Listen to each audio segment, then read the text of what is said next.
Pak, yang belum masuk si Verna, Pak. Di mana, Verna? Vernanya di mana?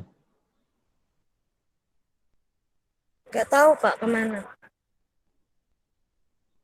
Yang lain sudah absen di Lumen belum ya? Sudah, Pak. Sudah semuanya. Silahkan buka kamera. Kameranya dibuka semuanya.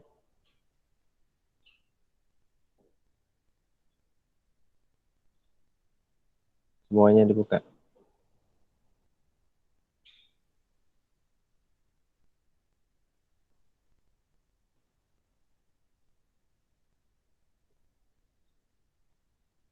Masih ada yang belum dibuka kameranya?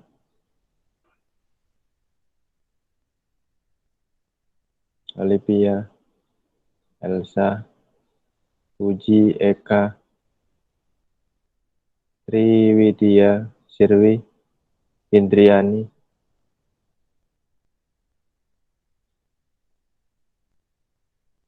Indriani mana Indriani? Verna, Verna. Verna. Mana Verna? Ada, Pak.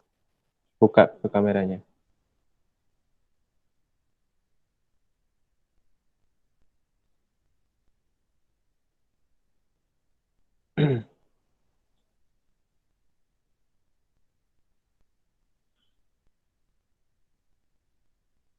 Widi, kameranya turunin dulu. Triwidia, kameranya turunin.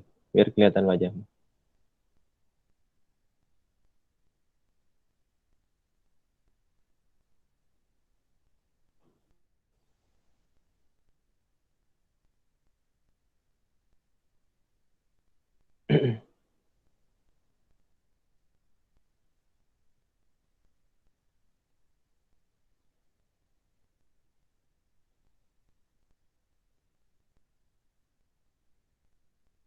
Oke ya. Selamat pagi semuanya. Semoga semuanya dalam keadaan sehat. Jadi hari ini pertemuan pertama untuk perawatan gerontik ya. Jadi di awal hari ini saya akan menjelaskan mengenai RPS, ya, RTP, dan hari ini juga ada materi yang pertama nanti saya akan berikan.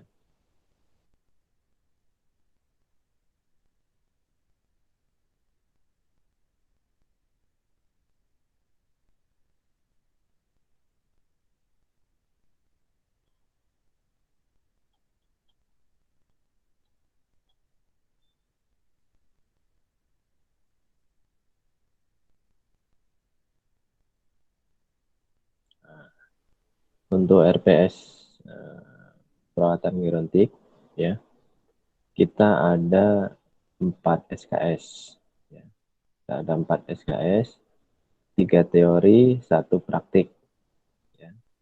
3 teori, 1 praktik. Untuk dosen pengampunya ada 2, saya dan Ibu Maria Tarisiarini ya. Jadi ada 2 dosen yang mengampu, adalah saya dan Ibu Maria Tarisiarini. Kemudian untuk pertemuan, tetap semua 16 kali pertemuan. Untuk sebelum UTS, itu saya yang masuk. Setelah UTS, Ibu Rini yang masuk. Ya, untuk pertemuan, baik dia teori ataupun praktek, ya. Pertemuan pertama itu saya sampai dengan pertemuan ke-8, pertemuan ke-9 sampai dengan ke-16 adalah Ibu Rini. Kemudian untuk materi-materi yang akan kita bahas, ini berkenaan dengan konsep dasar lansia, ya, kemudian nanti ada proses penuaan, ya. Jadi ini teman-teman nanti, karena ini ada praktiknya satu, ya, jadi nanti ada terselip teman-teman di akhir kegiatan untuk mata kuliah keperawatan gerontik, ada kunjungan ke panti sosial, khususnya adalah panti sosial untuk lansia. Untuk materi pertama nanti tentang konsep dasar lanjut usia. Jadi teman-teman nanti akan belajar trendingnya, terbarunya tentang konsep lansia. Kemudian tentang aging proses. Aging proses ini juga apa namanya teman-teman rasakan. Jadi setiap manusia yang ada di dunia ini pasti akan merasakan namanya aging proses, proses menua. Ya, setiap makhluk hidup pasti mengalami menua, ya. Entah itu apa namanya tumbuh-tumbuhan, entah itu hewan, ya, apalagi manusia, ya. Nah, nanti buku-buku teman-teman bisa eh, cari, ya, di perpustakaan banyak, ya, buku-bukunya ini bisa dicari, semuanya banyak, ya. Ini teman-teman bisa cari di tempat lain juga bisa. Kemudian pendukungnya ini bisa melalui jurnal, ya. Kebetulan saya riset saya tentang perawatan gerontik. Jadi teman-teman nanti klik di Scholar Google, ketik nama saya. Nanti ada beberapa riset saya berhubungan dengan apa namanya keperawatan gerontik. Saya Ibu Iin, ya. Kemudian ada Pak Denny, kemudian ada Pak Bangun, ya. Ini ada beberapa riset yang memang hubungannya langsung dengan materi-materi kita hari ini, ya. Untuk pertemuan pertama hari ini nanti kita akan belajar tentang konsep dasar lanjut usia. Selain saya menjelaskan RPS, ya, dan RTP, nanti kita akan belajar tentang konsep dasar lanjut usia. Jadi nanti tentang tren dan isu saat ini bahwa memang di saat pandemi seperti ini makanya kita kuliahnya online, ya. Itu uh, menjadi apa namanya sesuatu hal yang baru. Belum tentu 5 tahun yang akan datang atau seumur hidup Anda nanti bisa merasakan kuliah seperti ini. Ya, yang namanya kuliah itu kan yang sewajarnya adalah tetap muka untuk saat ini. Tetapi di masa pandemi ini kan kita harus lakukan secara online, ya. Kemudian ada apa dengan lansia? Mengapa harus perlu dijelaskan mengenai tren dan isu, ya? Hari ini tren dan isunya bahwa memang kasus pandemi COVID-19 ini, ya, terutama virusnya itu banyak menyerang atau banyak apa namanya merenggut nyawa lansia. Jadi persentase tertinggi adalah kematian lansia. Jadi yang meninggal akibat COVID-19 itu adalah lansia. Jadi ini menjadi pemikiran untuk kita semuanya sebagai tenaga keperawatan, ya. Jadi harus punya angan-angan, ya, bagaimana sih supaya lansia tidak terpapar COVID-19.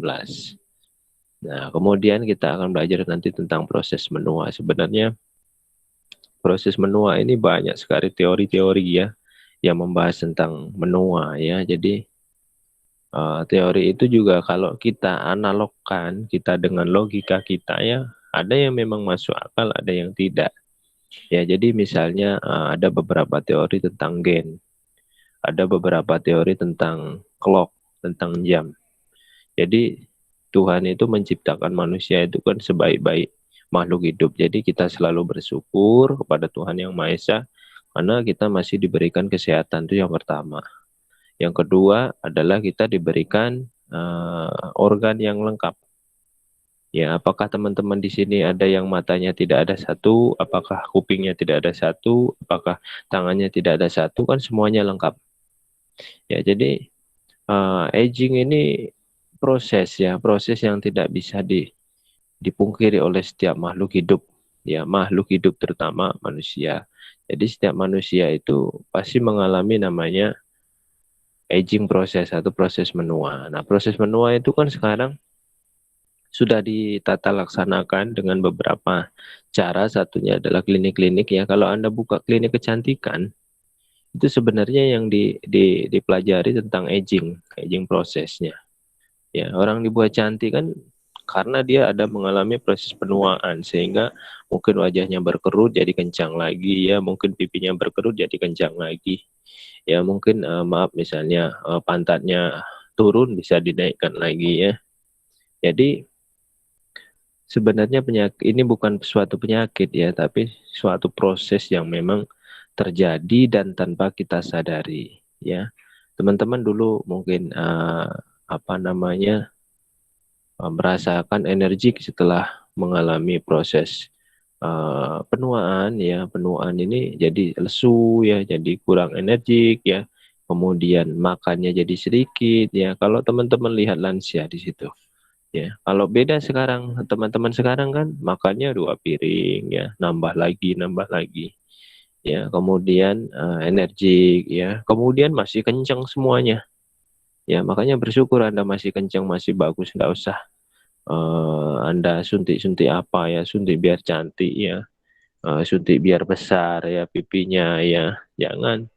Ya karena apa? Ini efeknya nanti di proses menua Anda ya. Ada beberapa kasus memang yang yang menggunakan suntik atau silikon dan sebagainya itu berisiko penyakit ya. Kalau penyakit dan kita aja yang tidak berpenyakit aja kalau udah lansia itu sudah mengalami gangguan ya, gangguan aktivitas, gangguan kognitif, gangguan psikis ya, itu banyak sekali.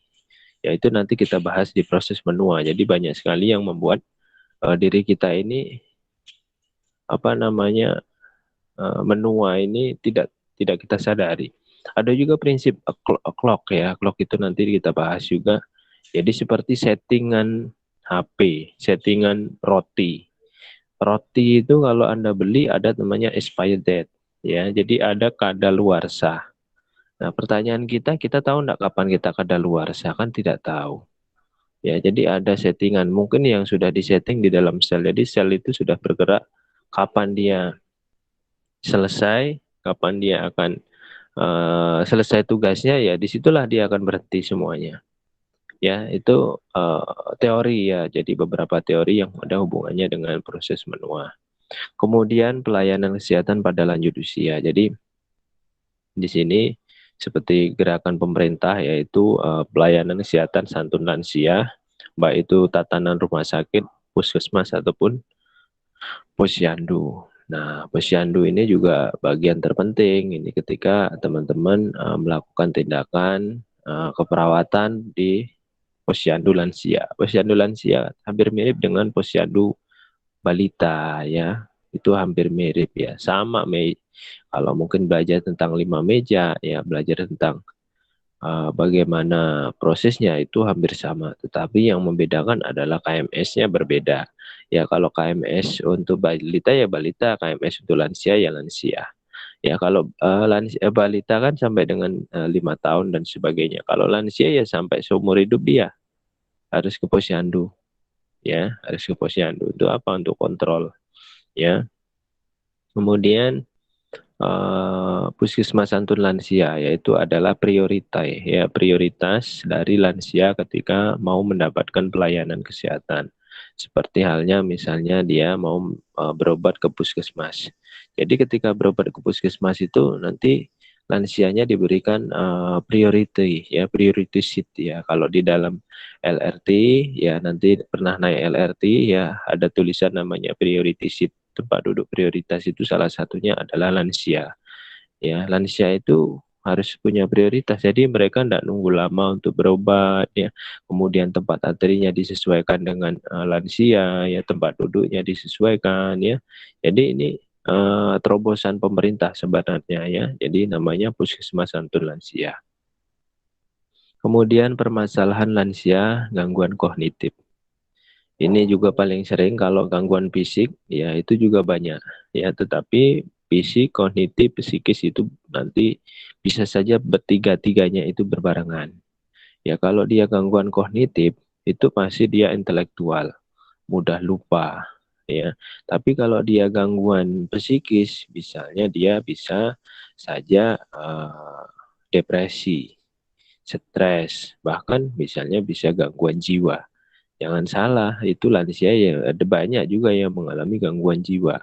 Nah, yang ketiga adalah fisik. Nah, kalau fisik kita bisa lihat kan fisiknya mungkin bisa berubah ya, yang dulunya kenceng jadi kendor, yang dulunya besar jadi kecil ya, yang dulunya energik jadi tidak ya, fisiknya itu terlihat nanti ya. Kemudian nanti kita akan belajar tentang asuhan keperawatan. Ini khusus pada lansia. Ya, jadi bukan kasus-kasus seperti Anda membuat askep KMB. Ya, jadi kasus pada lansia ya spesifik pada lansia. Jadi nanti ada asuhan perawatan tentang sistem kardiovaskuler. Nah, di sistem ini kita per sistem bukan per penyakit ya. Kalau KMB kan per penyakit. Nah, kalau di kardiovaskuler, jadi nanti trendingnya hari ini apa? Lansia itu di kardiovaskuler masalah saat ini apa yang paling sering ditemukan? Misalnya dia penyakit hipertensi.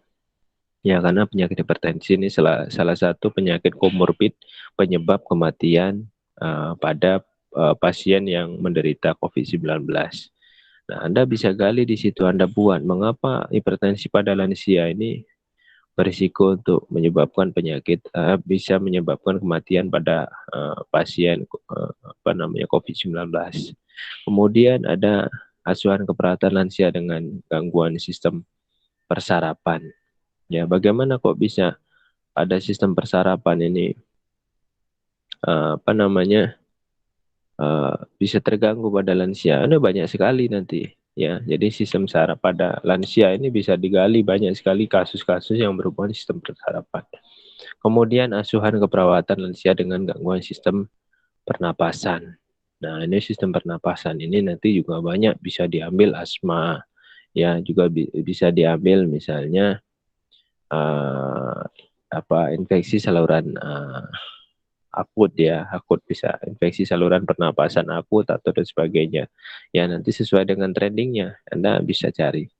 Nah kemudian kita UTS insya Allah nanti hari Kamis tanggal 22 bulan 4. Bulan 4 berarti ini masih bulan 2, masih lama ya 2 bulan lagi. Ya ini untuk UTS-nya. Kemudian masuk pertemuan 9 nanti bersama Ibu Rini.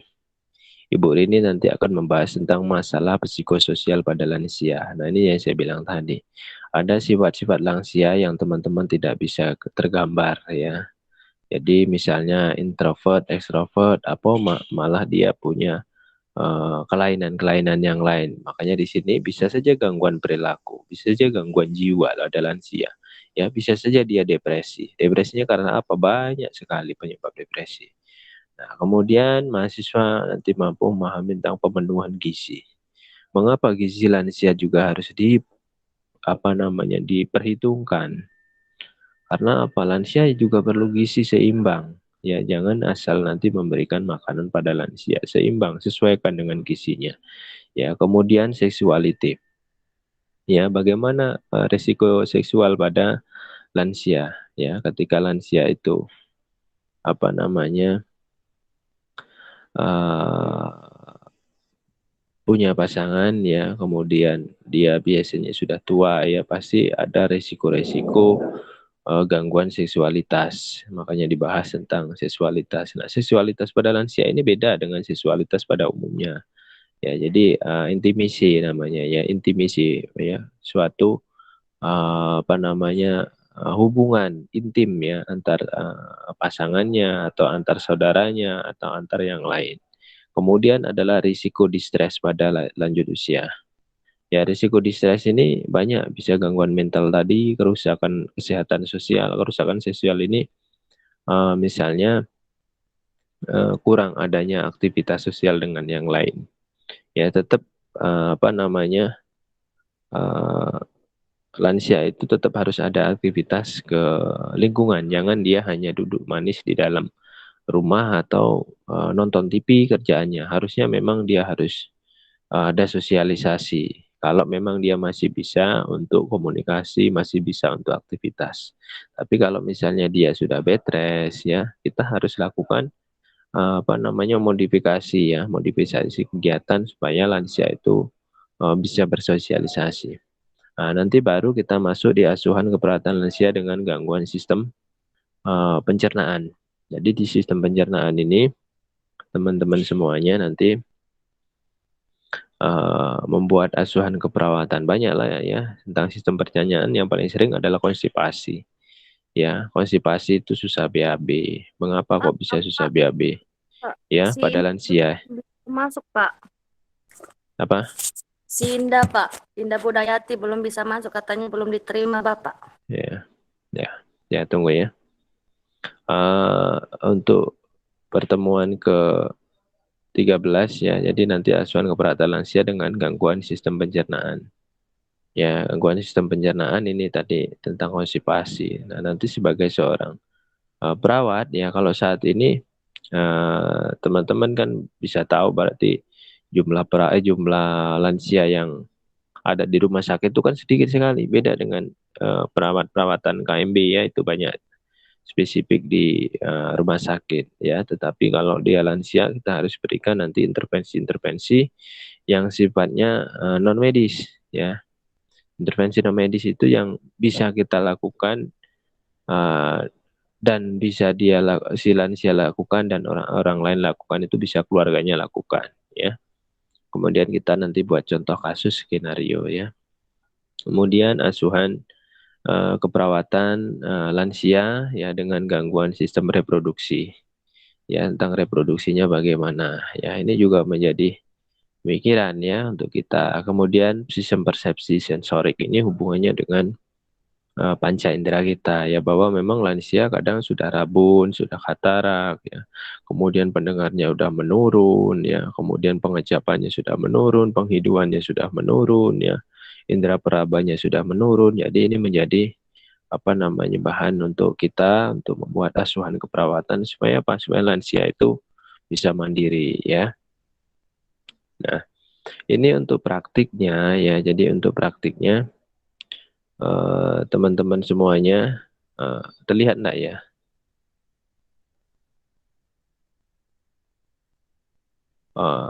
Mati ya tadi ya, tunggu sebentar ya.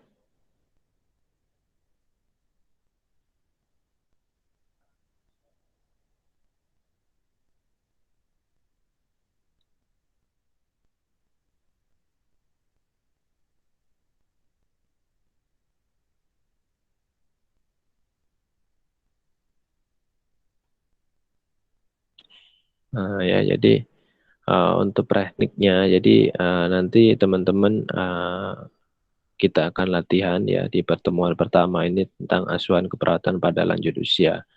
Apakah ada perbedaan khusus? Tidak, memang asuhan keperawatan pada dasarnya sama, prinsipnya 5 ya: pengkajian, diagnosis, intervensi, kemudian implementasi, kemudian evaluasi, itu pada prinsip dasarnya ya. Tetapi nanti pada saat di lansia ada namanya satu pengkajian, namanya pengkajian fungsional ya. Jadi pengkajian tambahan yang dilakukan untuk memberikan intervensi pada pasien lansia.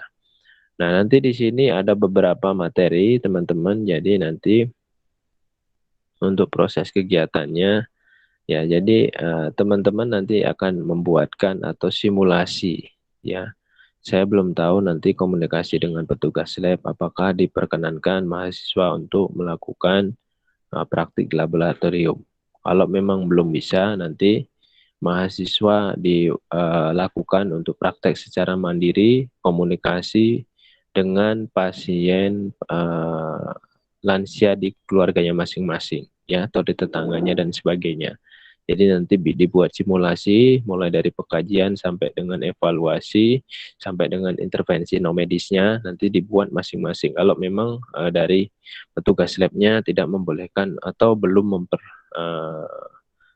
kalau membolehkan pasti ya, tetapi apakah nanti memungkinkan atau tidak untuk semuanya kumpul di laboratorium ya.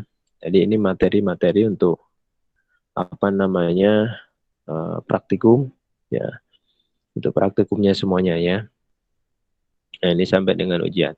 Nah, di perbedaan materi-materi yang lain dengan yang keperawatan gerontik, kalau gerontik di akhir praktikum ya, kurang lebih itu tanggal 24 bulan 6 bulan Juni insya Allah nanti teman-teman untuk melakukan kegiatan kunjungan ke panti sosial.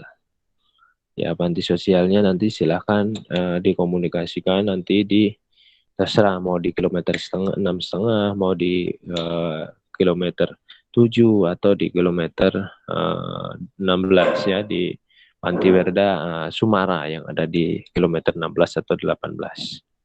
Nah, ini untuk RPS, apakah teman-teman ada yang mau bertanya? Silahkan.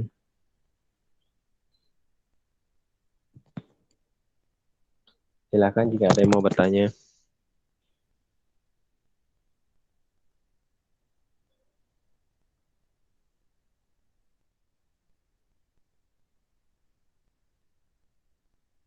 Ada yang mau bertanya tidak? Belum ada ya? Oke, kalau belum ada kita masuk di RTP.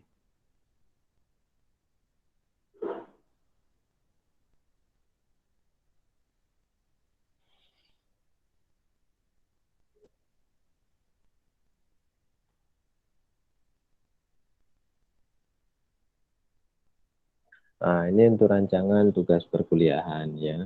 Jadi apa saja yang kita bisa berikan di sini? Nah, yang pertama adalah mahasiswa mampu membuat acuan keperawatan ya, usia lanjut dan mempresentasikan dalam kelas. Kelas di sini karena kita kelas online, jadi nanti presentasi di bagian kelas online. Jadi untuk materi saya ya teman-teman semuanya, materi saya nanti pada tahap asuhan keperawatan ya. Jadi nanti kurang lebih saya masuk sebanyak 4 kali. Kemudian setelah 4 kali saya masuk, nanti pertemuan kelima, 6, dan 7 teman-teman akan presentasi. Nanti dibagi menjadi 3 kelompok. Ya terserah nanti dari PJ-nya atau dari ketua kelasnya untuk membagi kelompoknya. Kelompok pertama itu tentang asuhan keperawatan pada lansia dengan gangguan sistem kardiovaskuler. Nah ini dicari salah satu trendingnya hari ini apa untuk lansia di masa COVID-19 ya. Kedua, konsep asuhan keperawatan pada klien gangguan lansia dengan sistem persarapan. Kemudian yang ketiga, konsep asuhan keperawatan lansia dengan sistem pernapasan. Jadi nanti presentasinya teman-teman membuat makalah itu dibagi menjadi 3 kelompok. Jadi 3 kelompok. Jadi kelompok ini nanti silakan bagi. Jadi masuknya ini pertemuan ke-5, ke-6, dan ke-7. Karena ke-8 kita akan UTS ya. Kemudian ini untuk teori, untuk praktikum ya. Jadi ada 5. Nanti kita bagi menjadi poin 5. Nanti saya akan bagikan sesuai dengan apa namanya materinya ya. Nanti saya coba komunikasi dengan Bu Rini, apakah nanti Bu Rini juga akan memberikan yang sama atau dengan teknik yang berbeda.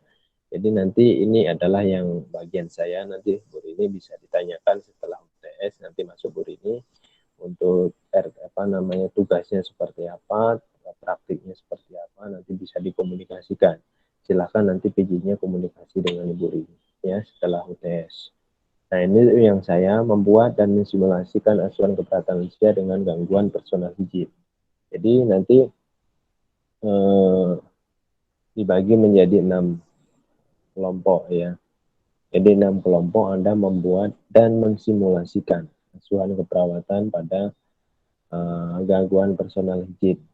Ya, personal hygiene itu bisa saja nanti teman-teman untuk melakukan pengajian di keluarga ya. Jadi teman-teman jumlahnya berapa ya? 25 ya?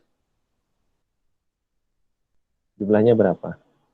22, Kak. 22 ya. Jadi nanti 22 dibagi udah sebentar. 22 bagi 6 ya. Nah, kurang lebih ada yang 3 ya, ada yang 3, ada yang 4. Ya, jadi nanti silakan disetting ya, disetting. Jadi teori pertama, teori kedua ya. Jadi yang pertama, yang kedua nanti saya masuk menjelaskan. Jadi praktik ya. Hari ini dan minggu depan saya akan masuk. Tetapi di pertemuan ini praktik ya. Pertemuan praktik pertama saya akan masuk menjelaskan tentang aspek lansia. Pertemuan yang kedua saya akan kita akan belajar untuk membuatnya. Pertemuan ketiga Anda membuat sudah ini ya, membuat dan mensimulasikan asuhan keperawatan. Jadi nanti teman-teman membuat video ya, nanti teknisnya akan saya kasih tahu lebih lanjut ya mengenai pembuatannya ya. Nah ini untuk isinya ya, kalau isi teori, nah ini untuk teorinya ya, teorinya teman-teman nanti bisa baca kapan dikumpulkan. Nah dikumpulkan tanggal 25 bulan 3 ya untuk makalahnya. Ya, ini saya share. Ini sebenarnya semua ada saya kirim di Lumen ya, teman-teman tinggal download aja. Kemudian untuk sistem praktiknya, ini sudah saya buatkan juga simulasi yang dibuat dengan video, dibuat mandiri terbimbing. Jadi mandiri buatnya, bukan bersama saya, tapi terbimbingnya komunikasi. Jadi tetap komunikasi, Pak, saya mau buat video di mana. Kemudian misalnya saya ada kendalanya seperti ini, komunikasikan. Video minimal 10 menit dengan latar yang terang, resolusi gambar yang jelas. Jadi gambarnya terang, suaranya juga jelas ya. Di awal video tuliskan judul, nama kelompok, nama pembimbing, prodi, fakultas, dan UKMC. Jadi nanti tekankan, tuliskan di dalam video itu data ini ya. Kemudian tampilkan prodi ilmu keperawatan dan keunggulannya. Jadi keunggulan-keunggulan dari prodi apa? Nanti kamu bisa sampaikan di situ ya. Untuk di awal video ya, sebelum Anda mulai ya. Jadi perkenalkan dulu siapa Anda, dari mana Anda ya, perkenalkan dulu berarti keunggulan. Kemudian jelaskan dengan ramah dan komunikasi terapeutik. Pada saat nanti Anda melakukan pembuatan video, gunakan komunikasi terapeutik kepada pasien, ya khususnya adalah lansia. Kemudian intervensi mandiri pada lansia. Nah, intervensi mandiri ini bisa dilakukan teman-teman melalui jurnal atau riset ya. Misalnya teman-teman nanti terpikir misalnya ada kasus, contohkan di sini, misalnya gangguan muskuloskeletal ya. Ya, muskuloskeletal ini atau misalnya gangguan kardiovaskuler ya. Nah, kardiovaskuler ini misalnya teman-teman temukan pasien lansia dengan hipertensi. Nah, dari hipertensi itu kalau teman-teman ngasih obat boleh enggak? Kan tidak boleh kalau ngasihnya karena tidak ada instruksi. Tetapi seandainya memang sudah ada instruksi untuk dia untuk menggunakan obat ya silakan. Tetapi bukan itu intervensi yang saya minta ya. Jadi intervensi non medis mandiri pasien itu intervensi yang dapat dilakukan oleh pasien dan keluarganya tanpa dia harus apa namanya banyak biaya ya, banyak tindakan yang lain ya. Jadi misalnya dia hipertensi, nah Anda bisa berikan intervensi non medis seperti misalnya aromaterapi ya, kemudian musik ya, kemudian ini terapi ya, terapi musik, aromaterapi, kemudian apa namanya rendam kaki air hangat ya, kemudian massage. Nah itu bagian-bagian yang intervensi non medis sebenarnya, tetapi itu bisa menurunkan tekanan darah ya, bisa menurunkan tekanan darah pada pasien lansia yang mengalami hipertensi ya. Itu tindakannya sebenarnya sudah bagus kalau seperti itu. Jadi nanti teman-teman buat seperti itu ya. Jadi jangan nanti intervensi rencana yang akan dilakukan adalah memberikan obat ya, itu tidak bisa berlaku nanti di lansia. Keluarga juga nggak bisa. Obat itu kan tidak sembarangan diberikan kepada orang lain ya, kepada lansia ya. Jadi hal itulah yang menjadi pemikiran teman-teman semuanya. Kita sebagai seorang perawat harus punya andil besar untuk memberikan atau menjadikan lansia itu sejahtera, mandiri ya, dan berdaya guna. Jadi ini bagian-bagian video ini nanti silahkan dibuat. Ya, kemudian lakukan intervensi mandiri pada lansia, kemudian penutup dievaluasi hasil kegiatan. Jadi dievaluasi kegiatan Anda. Jadi di dalam video ini nanti terlihat tuh Anda sedang evaluasi.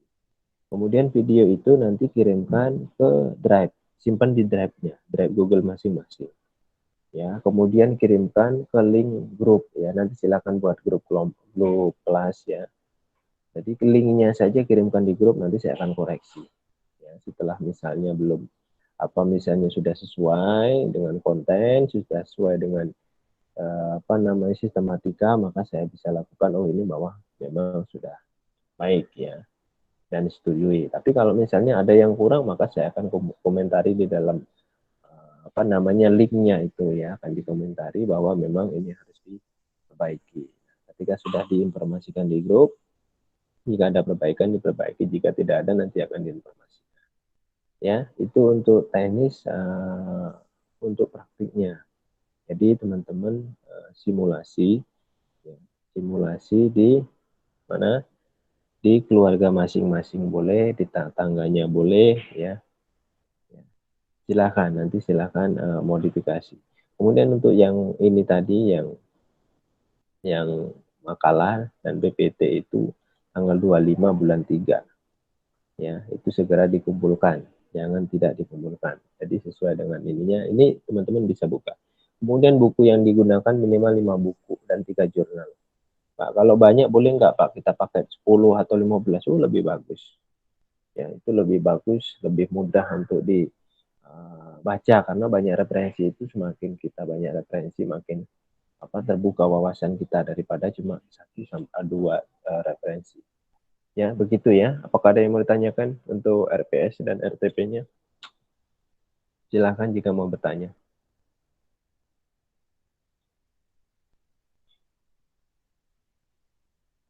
Silahkan.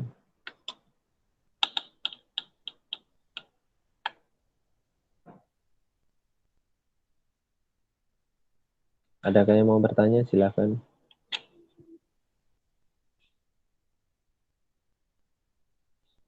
Belum ada ya? Belum ada? Belum, Pak. Ya, kalau belum ada kita lanjut di materi pertama ya.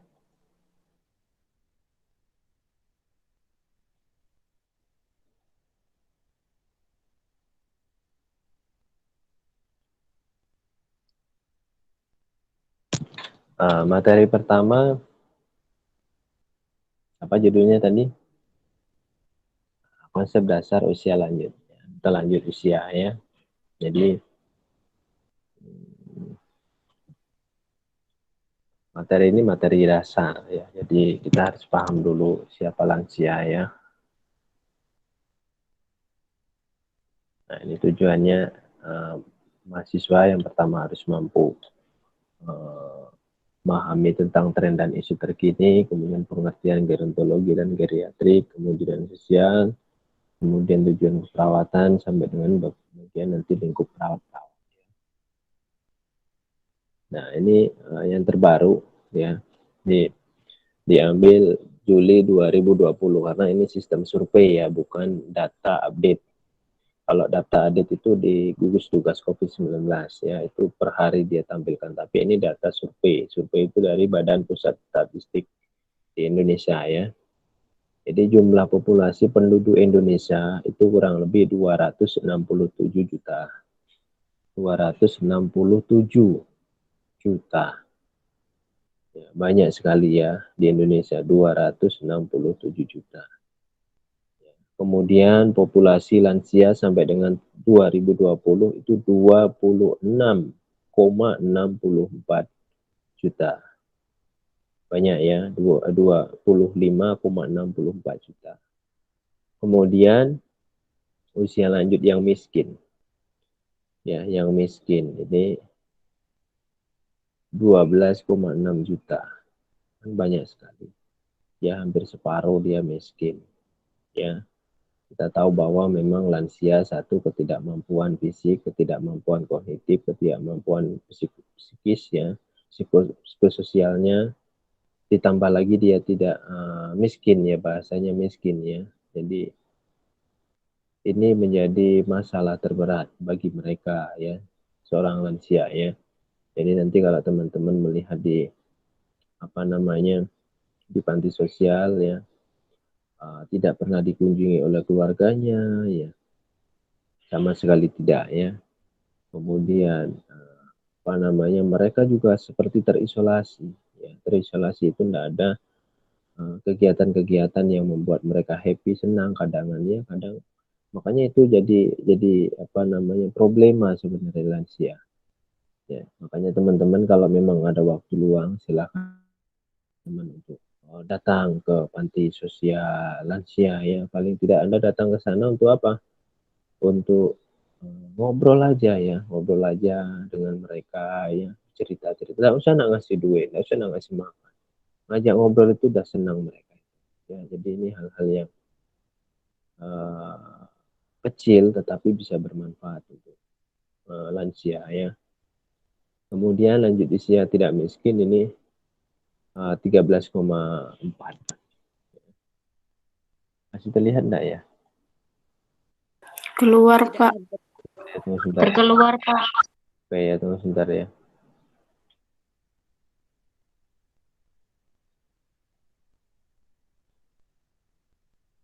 Nah, saya cek ininya dulu ya.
Oke ya, jadi kita lanjut.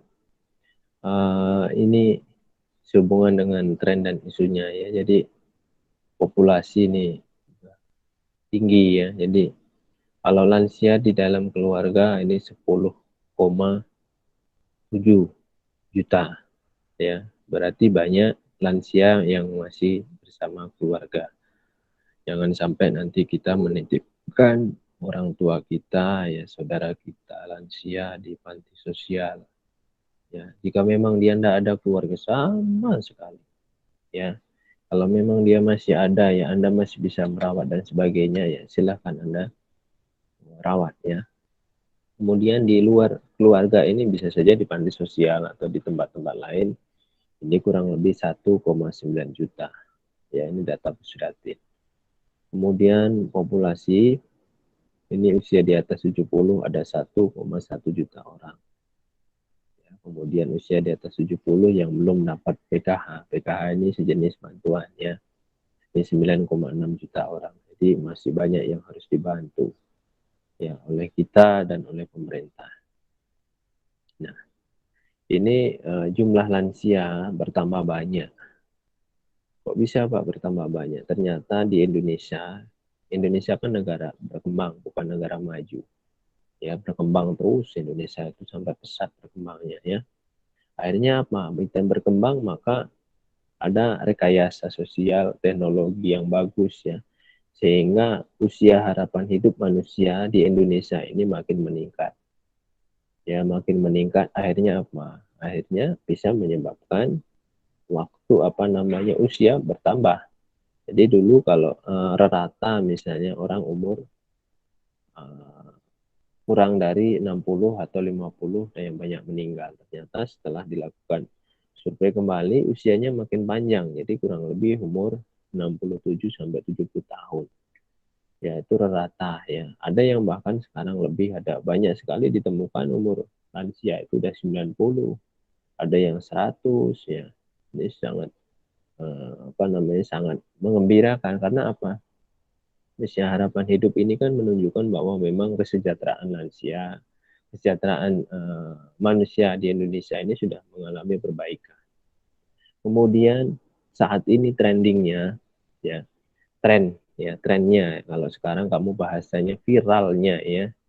Viralnya itu care tidak lagi menjadi treatment. Treatment itu sejenis bahasa kita acuan. Ya, jadi sekarang lebih ke tuntutan dua generasi muda. Anda ini generasi milenial ya, Anda generasi milenial, care-nya sudah tidak lagi diperdulikan. Ya, Anda ngobrol, Anda onggo hinggi itu sopan santun dan sebagainya kepada lansia juga kurang ya. Ini bukan lansia sebenarnya, kita bahasa konsepnya adalah pada orang tua. Ya, kalau zaman dulu ketika ada orang tua ya, orang tua kita datang, orang tua cara ngomongnya kita akan disusun, diatur ya. Sekarang tidak ya, bahkan Anda itu ngobrol sama orang tua itu lebih dari kawan, lebih dari kawan kadang ya. Kemudian care-nya. Jadi kalau teman-teman saya lihat saat ini misalnya Anda duduk rame-rame ya.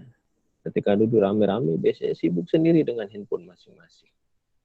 Ya, tidak lagi care sesama tetangganya, sesama samping kanan kirinya duduk ya. Kenapa seperti itu?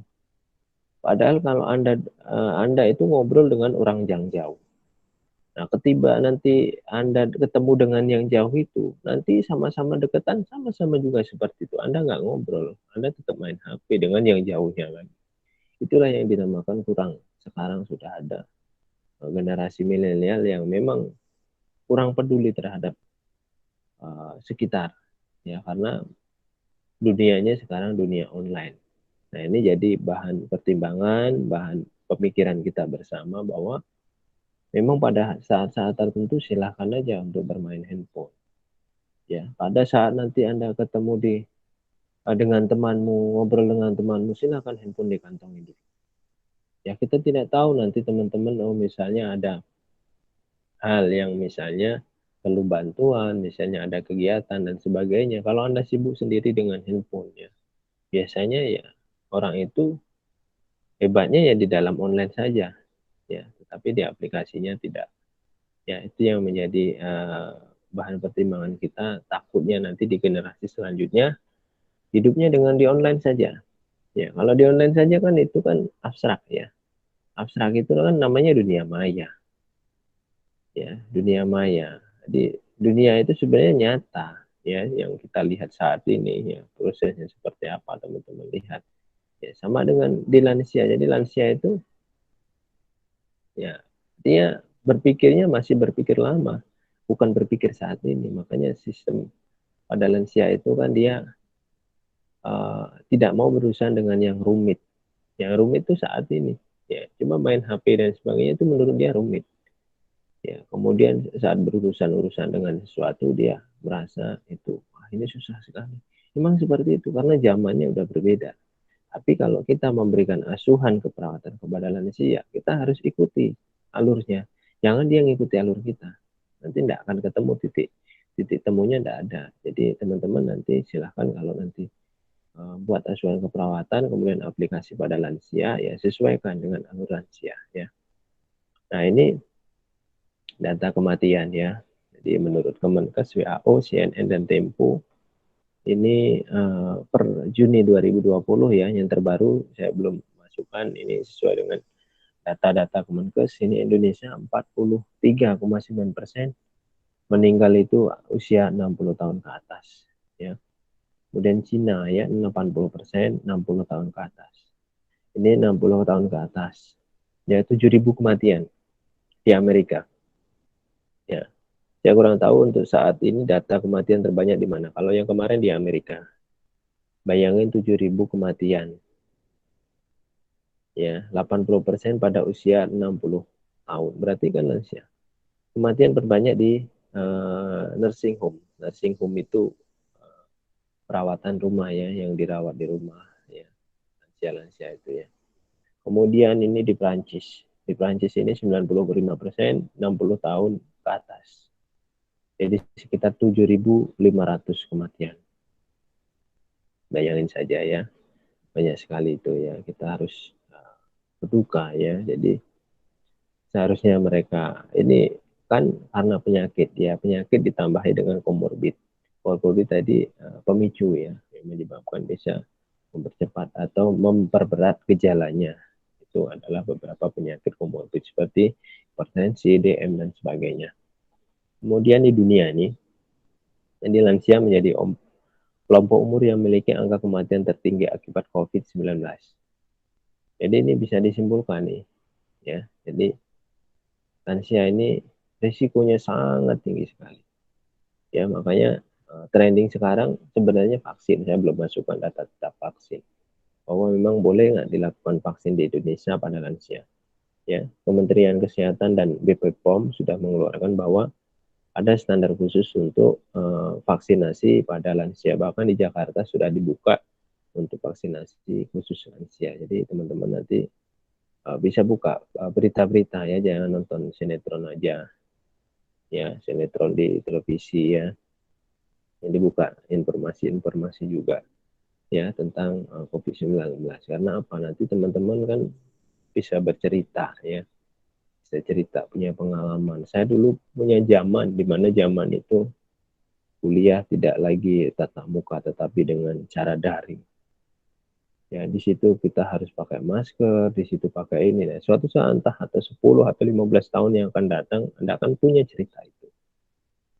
Ya, makanya kesempatan ini silakan Anda gunakan untuk banyak belajar. Ya, jadi jangan banyak mengeluh, Pak, susah kuliah ini, Pak, susah ini, Pak, banyak tugas. Nah, ya, memang proses pendidikan itu kita ikuti dengan ya susah payah, memang benar ya. Tapi niat untuk selesai, niat untuk mengerjakan, niat untuk adanya motivasi itu harus ada. Ya, ini sesuai. Makanya kita menyesuaikan dengan keadaan. Namanya di pemerintahan disebut namanya new normal. Ya. Adaptasi baru. Ya, kita harus adaptasi baru sesuai dengan anjuran pemerintah. Ya. Nah, ini data di atas ini menunjukkan bahwa memang lansia cenderung terpapar COVID lebih besar dibanding kita sebagai seorang Anda remaja akhir atau dewasa muda, atau saya misalnya dewasa tengah ya, atau dewasa awal. Nah, hasil data menunjukkan bahwa memang yang mempunyai komorbid atau penyakit penyerta lebih rentan. Jadi orang-orang lansia yang punya penyakit tambahan seperti hipertensi, seperti DM ya, seperti penyakit-penyakit yang lain, ya jantung ya, ini bisa memperberat gejalanya. Ya, tanda gejalanya. Ya kalau dia sesak jadi makin memperberat. Kalau dia batuk jadi memperberat. Kalau dia yang lain sebagainya jadi memperberat. Nah, seorang tenaga kesehatan khususnya perawat ya kita ya lebih memperhatikan baik lansia yang ada di rumah maupun yang ada di panti sosial. Jadi tidak terfokus pada hanya di panti, tidak terfokus hanya di rumah, ya bahkan di jalanan. Ya itu ada buku saya tentang komunitas komunitas, teman-teman bisa baca di perpustakaan. Ya, kemarin dibuat buku ya. Jadi judulnya keperawatan komunitas. Di situ membahas tentang lansia, ya lansia yang terlantar. Ya sekarang ini masih ada loh lansia yang terlantar ya, tidak punya rumah, tidak punya sanak keluarga ya, dia hanya duduk di emperan, bahkan di pos-pos di mana dia tidur, dia makan seadanya dan sebagainya. Jadi sedih kita ya. Jadi sekarang juga trendingnya kalau teman-teman lihat di sekitar jalan, ya, kanan kiri trotoar itu isinya lansia semua. Dengan membawa karung, dengan membawa besi untuk memulung itu. Ya, saya tidak tahu mengapa bisa seperti itu. Apakah memang benar adanya dia itu tidak mampu, atau sengaja memang orang taruh di situ supaya kita iba. Kita tidak tahu itu. Tetapi yang kita harus pikirkan, mengapa mereka seperti itu. Ya, mereka seperti itu. Dan mengapa harus lansia? Ya, kita tahu bahwa saya kira punya anak ya, atau punya saudara ya. Kalau ngasih makan sehari paling, lansia itu paling makan sehari sekali atau 2 kali. Dan makannya sedikit. Ya, nggak banyak lansia itu makannya. Aktivitasnya juga sedikit. Nggak mungkin dia nak minta beliin handphone. Nggak minta dia nak beliin motor. Nggak mungkin minta dia beliin mobil. Itu nggak ada. Ya, lansia itu simpel sekali. Yang penting dia dikasih rasa senang, rasa bahagia, ya.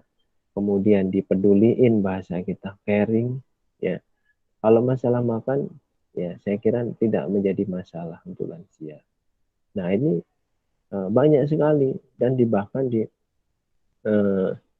apa namanya, toko-toko minimarket ya, sering ada jual balon, jual apa ya, itu lansia semua yang suruh nunggu ya. Saya melihat pernah saya amati bahwa memang di situ ada anaknya yang jemput, anaknya motornya bagus ya, dengan sengaja meletakkan ibunya untuk bekerja di depan situ ya, dari pagi sampai malam ya. Itu kan walaupun kita berjualan pasti juga ada rasa iba ya. Ya silakan, itu di luar dari konteks kita. Kalau mau iba, mau kasih duit itu urusan nanti. Yang penting mengapa ini lansia diperdayakan seperti itu ya. Apakah tidak ada hal yang lain yang bisa dia lakukan atau kerjakan gitu ya. Karena apa? Risiko terpapar penyakit lebih besar, itu yang pertama. Yang kedua, risiko terjadinya apa, transmisi COVID-19 saat ini kan lebih besar.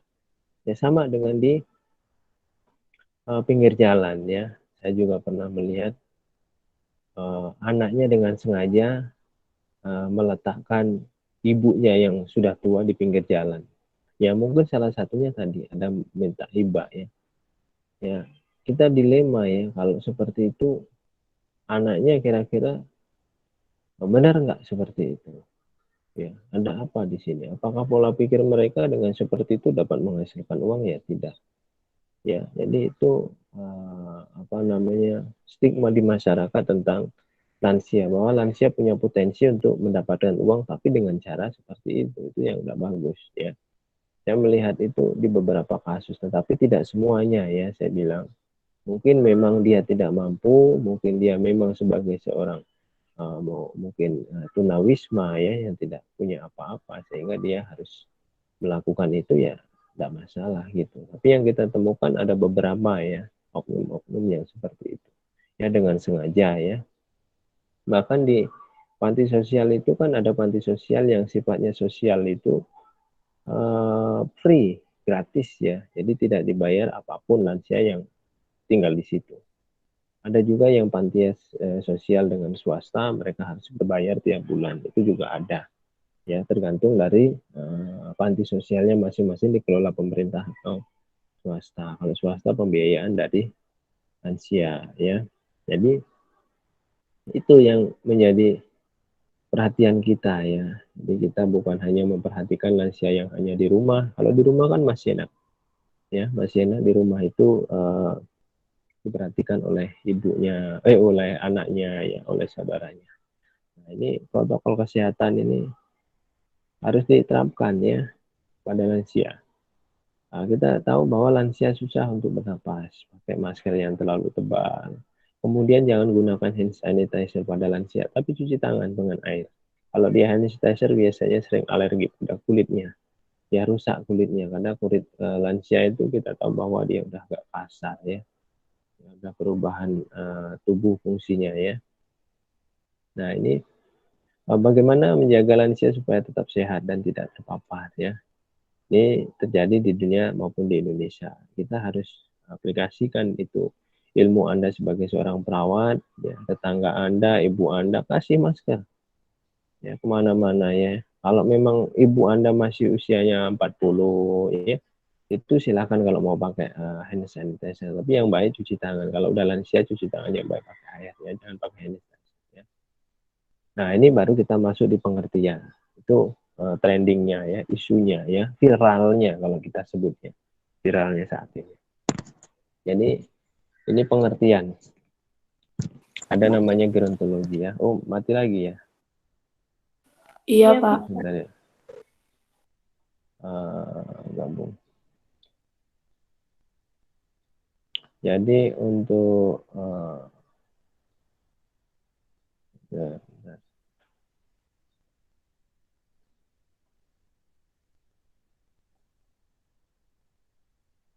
nah ini gerontologi ya. Gerontologi itu ilmu tentang lansia, itu namanya gerontologi. Mengapa di sini belajar tentang keperawatan gerontik? Gerontok itu kan ilmu ya, ilmu mempelajari tentang lansia. Nah sifatnya itu adalah umum. Kalau gerontologi, gerontik itu sifatnya umum. Dia membahas secara umum. Baik dia bahas tentang ekonominya, bahas tentang kesehatannya, baik psikisnya, bionya, ya. Itu gerontologi atau gerontik. Tetapi jika itu geriatrik, ya itu membahas khusus tentang kesehatan. Jadi jangan salah, nanti teman-teman belajar tentang keperawatan anak namanya pediatrik, berarti khusus kesehatan anak. Kalau dia geriatrik berarti khusus tentang kesehatan lansia. Tapi kalau membahas tentang gerontologi berarti umum, bukan hanya kesehatan yang dibahas. Nah, ini banyak cabang ilmu ya, beberapa ilmu yang dijelaskan menurut pakar tentang geriatrik ya. Ada geriatrik tentang penyakit lanjut usia ya, tentang komunikasi terapeutik dan aspek-aspek lain. Kemudian ini geriatrik ya, masih sama penyakit dan kekurangannya. Nah, ini yang saya bilang tadi, kalau gerontologi, gerontik ini umum dia. Selain dia kesehatan, juga dia sosial, juga dia ekonomi, perilaku, lingkungan, dan lain-lain. Ini lebih umum, makanya kita materinya namanya keperawatan gerontik, bukan geriatrik. Ya, jadi lebih umum. Kemudian ini Biren dan Jenner ini tahun 1977 ya. Jadi dia membuat atau membagi usia menjadi 3 bagian. Ya. Yang pertama adalah usia biologis. Menunjukkan kepada waktu seseorang sejak lahirnya berada dalam keadaan hidup tidak mati. Jadi mulai Anda keluar dari rahim ibu Anda sampai dengan nanti Anda mati, itu namanya usia biologis. Ya. Kalau misalnya saya lihat misalnya Puji Astuti usianya berapa? 17 tahun. Itu usia biologis. Ya, yang ulang tahun itu usia biologis. Mulai Anda keluar dari rahim ibu Anda. Itu kan mulai dari nol. Sebenarnya kan Anda sebenarnya udah lama kan di dalam rahim, tetapi tidak dihitung di dalam rahim. Ya, tapi setelah Anda keluar dari rahim ibu Anda, kemudian Anda dinyatakan hidup sampai dengan Anda hidupnya kapan. Itulah namanya usia biologis. Ya. Kemudian ada usia psikologis. Apa itu usia psikologis? Menunjukkan kepada kemampuan seseorang untuk mengadakan penyesuaian kepada situasi yang dihadapinya. Ya, jadi ini lebih ke psikis. Teman-teman pernah misalnya, oh itu usianya sudah usia biologisnya ya, usianya sudah 25 tahun, tapi kok kayak anak-anak perilakunya. Nah, itu namanya usia psikologis. Ya, jadi ada hal-hal itu usianya baru 5 tahun anak ini, tapi cara pikirnya udah kayak orang 15 tahun gitu. Itu namanya usia psikologis. Wanita itu ternyata dia lebih cepat dewasa daripada laki-laki. Itu namanya usia psikologis. Tapi tidak semuanya perempuan itu seperti itu. Ya, itu hanya pendapat. Ya, tetapi pada intinya usia psikologis ini lebih ke psikisnya. Ya, cara adaptasinya. Ya. Makanya kalau teman-teman di sini sering misalnya bertemu dengan para teman-temannya itu sejawat, ya pasti pola pikirnya akan sejawat. Tapi kalau pola pikirnya dia dengan orang yang lebih tua, maka akan lebih tua cara berpikir. Tapi kalau dia dengan anak-anak, ya pola pikirnya hampir mirip dengan anak-anak cara pikirnya. Ya, makanya di sini usia psikologis ini sesuai dengan apa yang dia temui dan situasi apa yang dia hadapi setiap hari. Nah, ini kalau usia sosial. Apa usia sosial? Jadi menunjukkan kepada peran-peran yang diharapkan adalah yang memberikan masyarakat pada seorang hubungan dengan usianya. Ada usia sosial, jadi orang-orang yang biasanya ada syarat-syarat khusus untuk menjadi seseorang. Misalnya presiden. Presiden itu tidak boleh umurnya 30 tahun. Ya, dia harus misalnya umurnya di atas 45 tahun. Ya, itu suatu ketentuan peran sosial. Jadi sosial itu ada peran masing-masing. Sama ketika teman-teman di sini, saya tidak bisa katakan si Aji ini bapak, itu tidak bisa. Ya, Pak Aji itu kan tidak cocok. Karena apa? Sebenarnya peran sosialnya, usia sosialnya belum ada. Nanti kalau Aji misalnya udah menikah, udah punya anak, ya atau udah menikah atau yang lain sebagainya, ya bisa saja kita sebut bapak. Namanya peran sosial. Ya, misalnya menjadi seorang RT, menjadi seorang RW, menjadi seorang camat, dan itu peran-peran itu. Ya, itu bagian-bagian. Nah, ketiganya ini tak bisa dipisahkan, saling mempengaruhi. Ya, saling ketiganya mempengaruhi. Misalnya, oh ini jalan sendiri, ini jalan sendiri. Nah, ini saling mempengaruhi. Nah, kemudian untuk ini tanda-tanda khas pada lansia ya, secara biologis. Ini terlihat dari gejala fisik. Ini fisik yang teman bisa lihat, kulitnya kendor. Kulit siapa yang kendor? Kulit lansia. Timbul garis-garis yang menetap dan keriput. Kendor dengan keriput beda ya. Jadi rambut mulai berubah menjadi putih, gigi mulai ompong. Ini tanda khas fisik yang bisa kita lihat pada lansia. Ya. Ya, makanya teman-teman di sini sekarang masih kencang, masih kuat, masih energik, ya silakan banyak-banyak bersyukur ya. Nanti kalau teman-teman sudah lansia, udah kendor ya, tidak cantik lagi, tidak putih lagi ya, tidak lagi warnanya hitam ya. Nah, ini penglihatan, pendengaran menjadi buruk ya, cepat dan mudah lelah. Cepat sekali mudah lelah dia. Jangan dipaksakan kalau lansia atau orang tua Anda untuk melakukan kegiatan-kegiatan yang berat.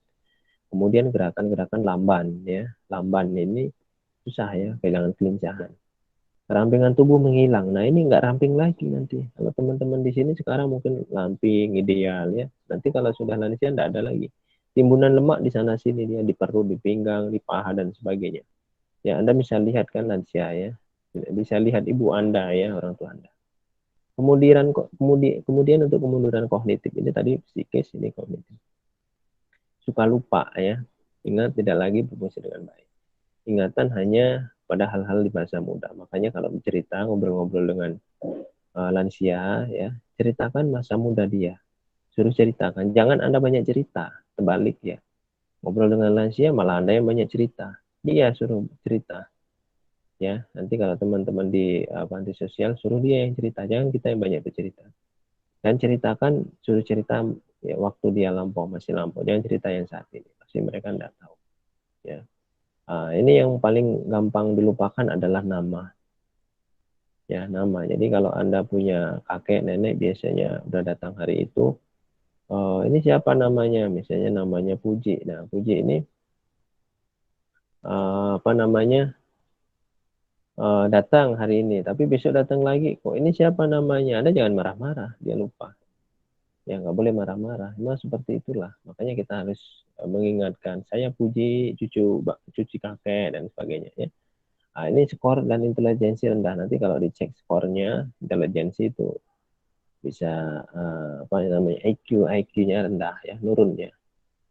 Kemudian ini tujuan keperawatan gerontik yaitu mempertahankan kesehatan usia lanjut. Yang kedua, memelihara kondisi kesehatan dengan aktivitas fisik dan mental. Jadi, tujuan kita, ya perawatan gerontik ini, mempertahankan kesehatan usia lanjut pada tahap setinggi-tingginya, supaya dia nggak terkena penyakit atau gangguan. Nah, penyakit ini kan banyak, gangguannya juga banyak. Ya, kemudian memelihara kondisi kesehatan dengan aktivitas fisik. Maksudnya kita berikan aktivitas fisiknya dan mental. Aktivitas fisik itu apa? Olahraga. Mental itu apa? Misalnya rohani, mendengarkan bacaan-bacaan doa dan sebagainya ya. Merangsang para petugas kesehatan. Ya, supaya petugas kesehatan itu peka terhadap lansia di sekitarnya. Ya, kalau dia ada puskes, ada posyandu lansia ya harus peka. Yang keempat adalah memberikan bantuan moral dan perhatian maksimal sehingga kematian berlangsung tenang. Jadi kalau lansia itu udah pikir nanti meninggal, ya memelihara kemandirian secara maksimal melalui ilmu dan teknik keperawatan gerontik. Jadi ini saya bilang tadi memelihara kemandirian supaya nanti itu lansia mandiri. Ya, kalau lansianya sehat, lansianya sejahtera, ya sehat dan sejahtera itu bukan berarti dia banyak duit, bukan. Ya, jadi katakan sehat ya memang dia tidak mengalami gangguan secara penyakit. Ya walaupun ada penyakit tapi penyakit itu terkontrol. Nah sejahtera bagaimana? Apakah dia kegiatan sosialnya baik? Ya kegiatan lingkungannya baik. Ya itu bisa dilihat dan diukur ya. Nah ini bidang garapan.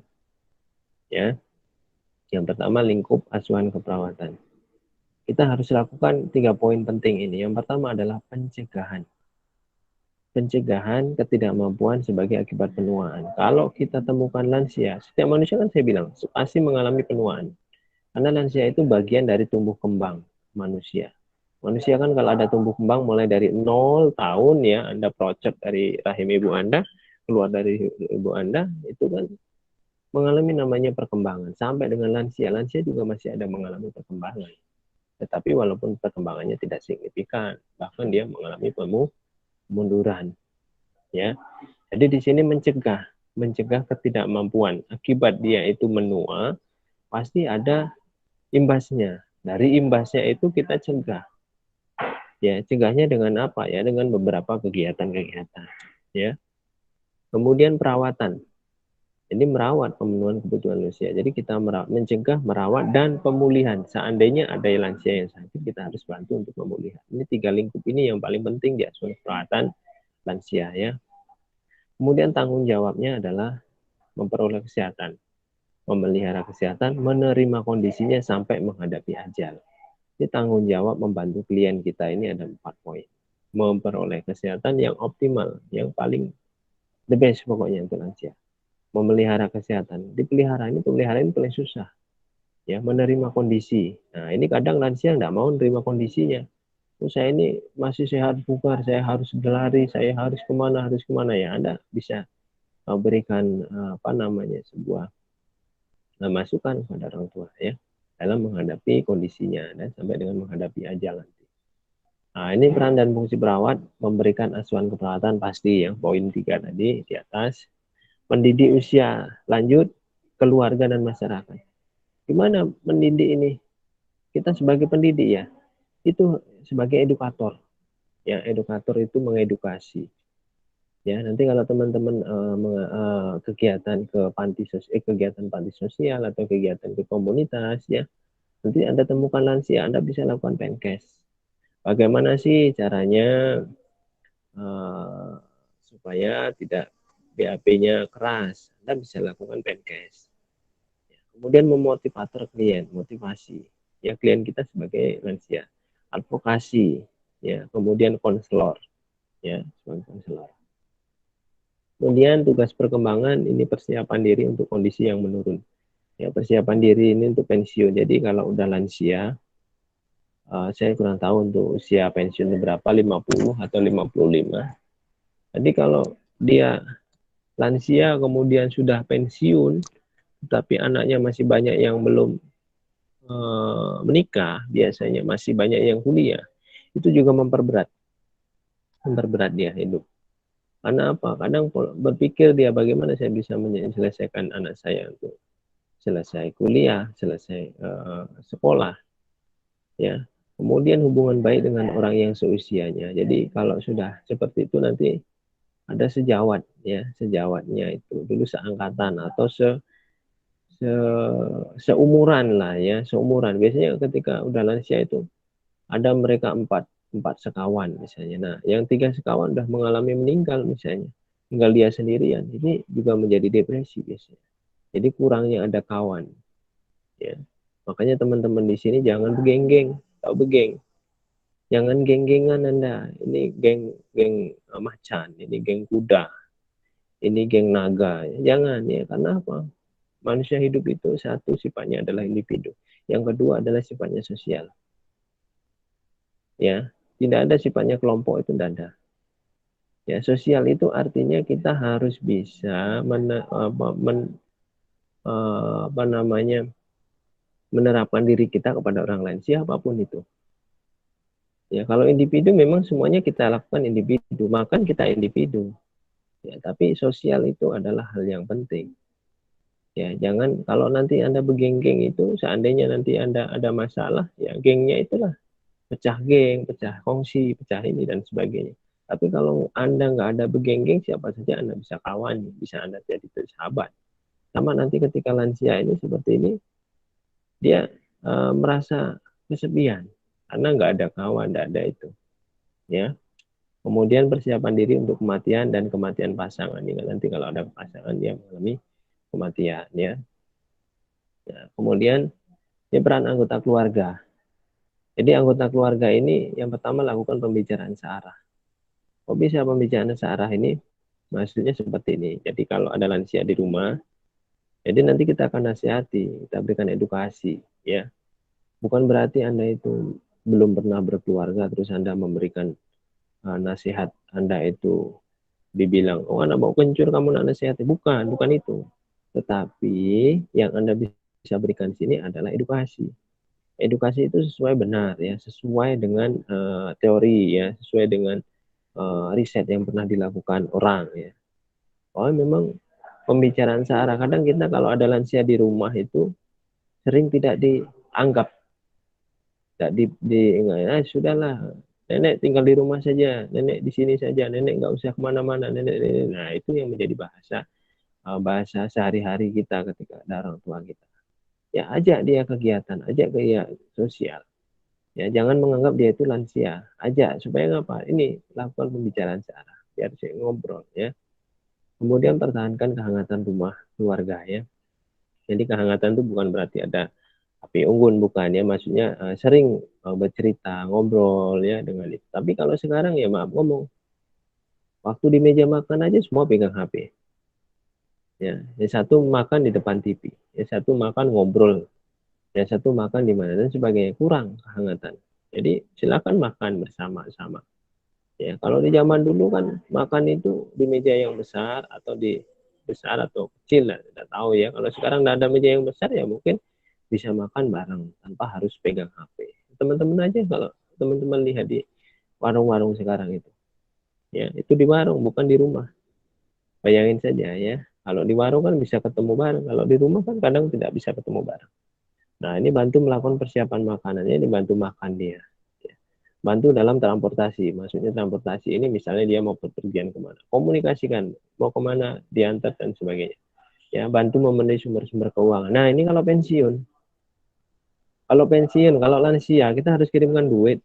Nanti teman-teman ini kan cita-citanya S1 selesai, ambil profesionis, setelah profesionis bisa bekerja, ya bekerja yang layak. Setelah bekerja duit itu kasihkan sama orang tuanya. Ya mungkin gaji pertama kasihkan. Ya, apa semuanya, apa 10% atau 50%, silahkan Anda kasihkan saja. Nah pada saat ini di kasus keberatan geronting mereka sudah pensiun. Kalau sudah pensiun, apa yang terjadi? Pasti tidak ada pemasukan. Pemasukannya hanya pensiunan kalau itu dia PNS. Kalau dia hanya dulu waktunya mudanya dia buruh, maaf ngomong misalnya buruh, kemudian bekerjanya tidak sesuai dengan ini ya, bukan seorang PNS. Kalau PNS kan ada dia pensiunan. Kalau tidak ada, ya kan kasihan dia mau kerja udah nggak ada yang menerima. Ya kemampuan fisiknya tidak bisa, kognitifnya tidak bisa, psikisnya tidak bisa. Tapi dengan adanya Anda, nanti Anda sebagai anak atau Anda sebagai saudara ya silahkan bantu. Ya kasih duit dia. Ya kalau sumber keuangan ini kasih duit 10.000, 50.000 silakan ya. Ya untuk apa? Untuk dia ini, untuk apa namanya, keberlangsungan hidupnya. Ya. Kemudian yang terakhir nih, yang paling penting poinnya adalah berikan kasih sayang. Karena kasih sayang itu bukan hanya tercurah pada Anda dan pacar Anda, bukan itu. Ya kasih sayang itu apa namanya, tidak terbatas. Ya pada orang tua ya, orang tuamu ya, orang tua ya, ibumu atau bapakmu itu bisa merawat anaknya yang 10 anak. Tetapi belum tentu 10 anak itu bisa merawat satu ibu atau seorang ibu atau seorang ayah. Itu perlu dipikirkan Anda. Ya, belum tentu Anda 10 nanti ada 10 anaknya itu bisa merawat. Kadang anak pertama, oh saya tidak mau ibu tinggal sini, ribet ya. Nah pindah anak dua tidak mau bu karena ini rewel misalnya. Oh tidak mau bu karena saya tidak ada duit untuk berarti ibu. Jangan seperti itu. Anda pikirkan kembali ketika ibumu itu merawat Anda itu 10 orang anak, dia bisa. Nah itu menjadi cermin pada Anda bahwa poin penting 6 ini berikan kasih sayang. Kasih sayang itu tidak harus pakai bentuk uang. Dalam bentuk komunikasi, dalam bentuk ngobrol, dalam bentuk dan sebagainya itu adalah bentuk kasih sayang. Ya itu ya teman-teman ya. Ini peran anggota keluarga nanti untuk diberikan edukasi. Jadi edukasi itu penting. Ya, ini peran keluarga dalam uratan menjaga, merawat usia fisik. Jadi Fisik ini harus dijaga. Siapa yang menjaga? Kalau di panti sosial mungkin pengelola panti. Kalau dia di keluarga, ya keluarga itu akan menjaganya. Ya jangan sampai nanti kondisi ruangan gelap, licin dan sebagainya. Kemudian mempertahankan dan meningkatkan status mental. Ya, status mental ini psikisnya. Ya, antisipasi perubahan sosial ekonomi, kemudian motivasi dan fasilitas kebutuhan spiritual. Nah, spiritual kalau misalnya dia mau ke gereja ya antar ke gereja, mau ke wihara, antar mau ke pura ya antar ke pura, mau pengen ke masjid antar ke masjid. Ya silahkan sesuai dengan agamanya masing-masing, antarkan. Karena apa? Karena dia merasa misalnya dia sudah menjelang ajal, sudah merasa uh, apa namanya mendekati ajal. Jadi itu hal-hal yang memang dipikirkan oleh lansia. Ya, jadi jangan dibatasi. Ya, yang dibatasi adalah kegiatan fisik yang berlebihan. Kalau dia kegiatan spiritual ya silahkan aja. Nah, ini sifat asuhan keperawatan sifatnya adalah independen dan mandiri. Kita mandiri, ya. Kemudian interdependen atau kolaborasi. Kemudian sifatnya adalah humanistik. Kita memanusiakan manusia. Ya, jangan Anda merawat manusia tapi kayak binatang. Ya, merawat binatang kayak manusia. Terbalik sekarang itu. Anda punya kucing itu kasih makan sehari bisa habis 100.000. Ya, kasih kucing itu ayam, chickennya, kasih yang bermerek-merek ya. Giliran orang tua Anda minta jeruk aja Anda beli yang serba murah pinggir jalan.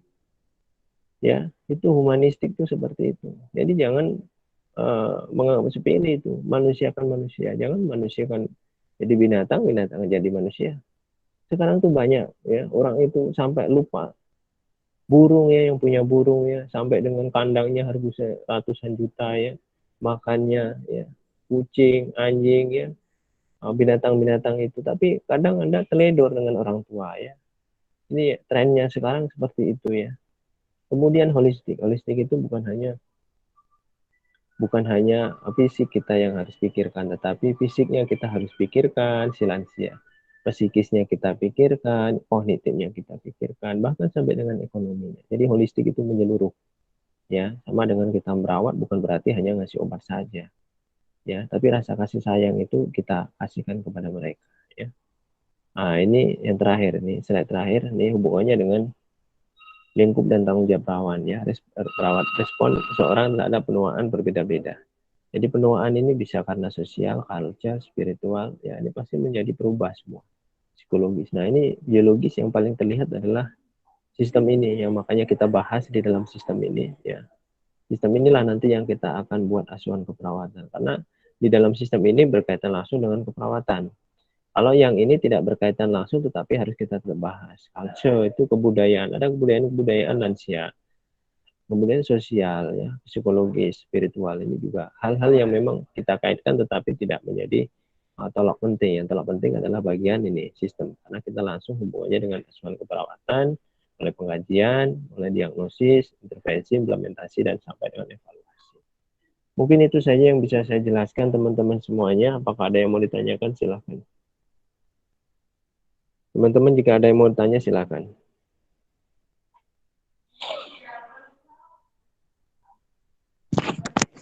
Ada yang mau ditanyakan tidak? PJ-nya mana?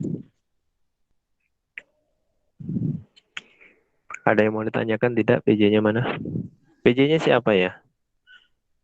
Sirwi, Sirwi Pak. sama Eka, Pak. Iya, mana Eka? Mana Eka? Ada Eka enggak? Jangan-jangan enggak hadir. Ada, Pak. Mana? Mana Eka? Mana Eka? Oh, ada ya Eka ya. Ada, Pak. Oke ya. Ada yang mau ditanyakan enggak? Untuk Itu, Pak, materi ada tugas, Pak. Belum ada tugas ya, Pak? Atau yang wawancara? nah tadi kan saya jelaskan. Nanti setelah saya masuk untuk teori sebanyak 4 kali, nanti pertemuan kelima, 6 dan 7 Anda presentasi. Kemudian untuk praktik, ya setelah saya masuk 2 kali, hari ini dan minggu depan, selanjutnya Anda buat video simulasi untuk memberikan asuhan keperawatan pada lansia. Kemudian untuk lansianya Anda bisa pilih nanti di tempat lingkungan Anda masing-masing. Ya.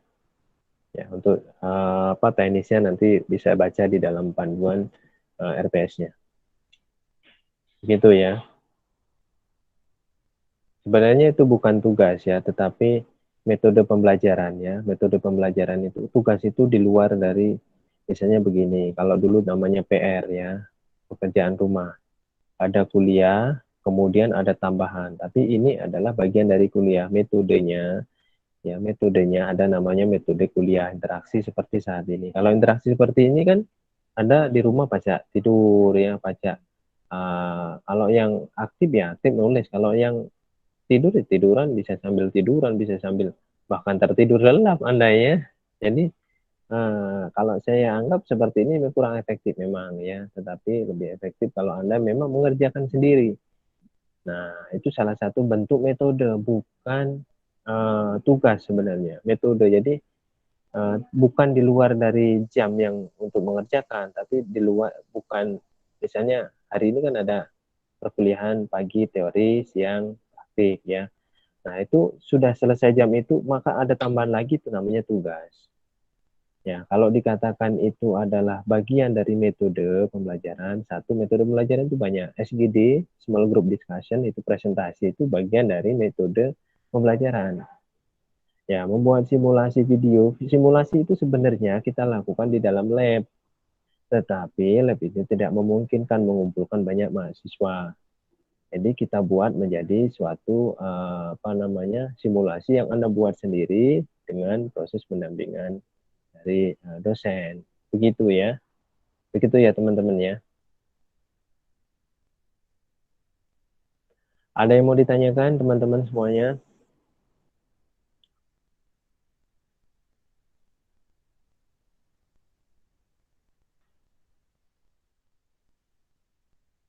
Adakah yang ditanyakan?